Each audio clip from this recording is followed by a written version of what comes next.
The U.S. Coast Guard has announced a big shift in its ongoing investigation into the destroyed Titan submersible. And that shift happens in two parts. One, it's a salvage operation to figure out why the sub failed, killing all 5 passengers on board. But the Coast Guard has also convened what it calls a Marine Board of Investigation, or an MBI, which is the highest level of investigation it can undertake. The MBI, however, is also responsible for accountability aspects of the incident, and it can make recommendations to the proper authorities to pursue civil or criminal sanctions as necessary.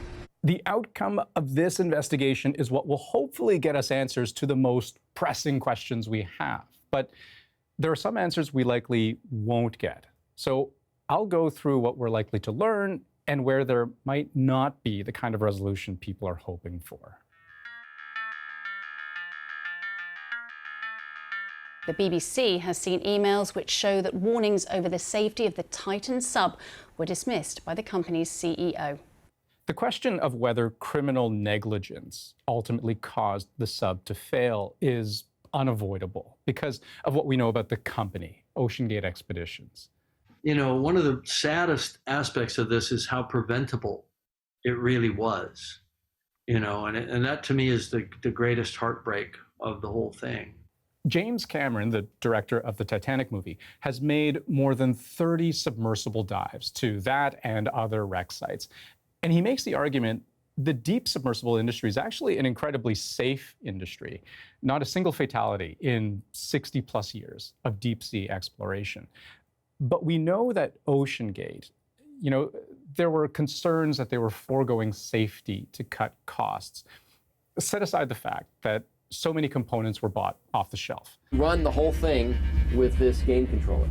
Or that the carbon fiber used to make the hull itself was reportedly bought at a discount because it was past its airplane shelf life. The New York Times also obtained a copy of a letter sent to the OceanGate CEO, Stockton Rush, on behalf of the entire submersible industry. The Marine Technology Society wrote, "Our apprehension is that the current experimental approach adopted by OceanGate could result in negative outcomes, from minor to catastrophic, that would have serious consequences for everyone in the industry." That same year, in 2018, the company was the focus of a wrongful termination lawsuit by a former employee, one who argued that the Titan wasn't being adequately tested for weaknesses and that the ship's only viewing porthole wasn't certified to go anywhere near as deep as it was planning to go. There's a limit. You know, at some point, safety just is pure waste. I mean, if you just want to be safe, don't get out of bed, don't get in your car, don't do anything. At some point, you're going to take some risk, and it really is a risk-reward question. I said, I think I can do this just as safely by breaking the rules. Now, we should be absolutely clear here. There are countless other possible explanations for why the Titan submersible may have imploded. You know, experts have said the deep sea is so inhospitable an environment that you could do everything right, and it's still a risky trip. You know, there could have been human error, either in piloting or in navigation on board the Titan's mothership. Interviews are scheduled with crew members from the Polar Prince.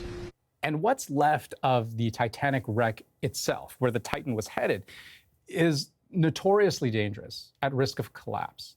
But for the U.S. Coast Guard, that question of how a sub just catastrophically implodes. And my primary goal is to prevent a similar occurrence by making the necessary recommendations to enhance the safety of the maritime domain worldwide. When the Coast Guard was asked by a reporter about the likelihood of finding human remains, they gave an understandably vague answer. We are communicating with family members, and I'm not getting into the details of the recovery operations, but we are taking all precautions on site if we are to encounter any human remains. We know from experts that is a big if. You know, the force of an implosion is not something that we really have much of a frame of reference for, but this clip making the rounds gives us an idea.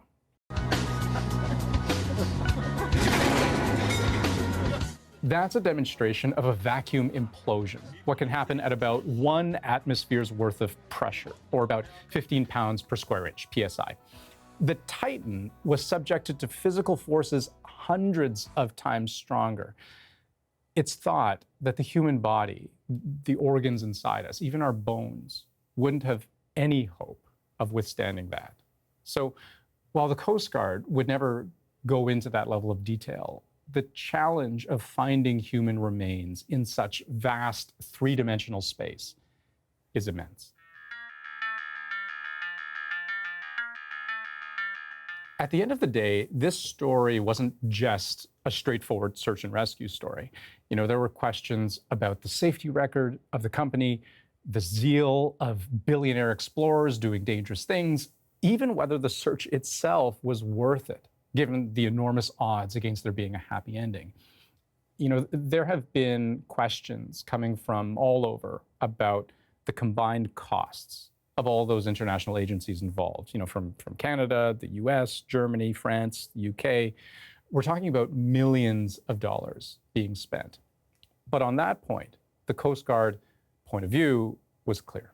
As a matter of US law and Coast Guard policy, the Coast Guard doesn't charge for search and rescue, nor do we associate a cost with human life. And every weekend, there are risks that are taken as people go to the water with inadequate safety gear, with inadequate training, or boating while intoxicated. But we still answer the call. The US Coast Guard has sent back almost all of the international ships, planes, and other assets used to carry out the search. Their immediate focus now, the slow, methodical, meticulous work of recovering each piece of the Titan wreck. They do have the capacity to bring much, if not all, of that debris to the surface. But they say don't expect to see many pictures. They don't plan on releasing any evidence as it's collected and won't even give a timeline for the investigation itself.